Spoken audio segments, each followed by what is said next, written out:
I paid to build an asphalt road that runs straight from our village to the highway, but when my dad came back to the village, they charged him a 2,000 yuan road toll. So I called the village chief, and he told me to pay a 500,000 yuan road maintenance fee, or they'd do things by the rules. Back then, the village chief patted his chest and promised, "You're the whole village's biggest benefactor. If anything ever happens to your family, the village will help however it can." And now my dad has to pay a toll just to go back to his own house.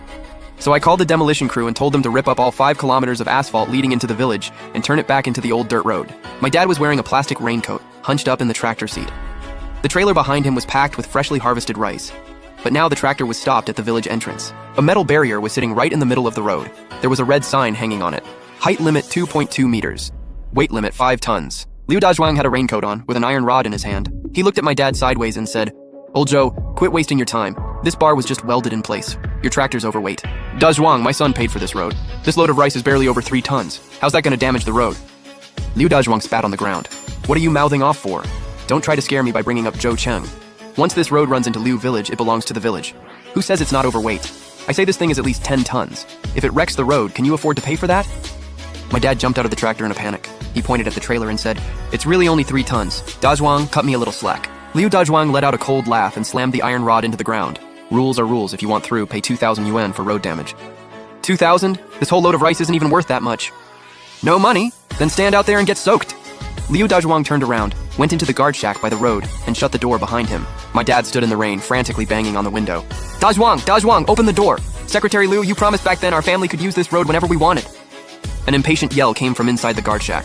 "Damn it, quit wailing out there, I'm trying to sleep!" By the time I got to the village entrance, my dad was standing in the muddy water like a drowned rat, begging through that closed window. I rushed over and grabbed him by the shoulder. "Chengzi, thank God you're here. Dazhuang won't let me through. He wants 2,000 ween." I turned and stared at that guard shack. The anger inside me flared up instantly.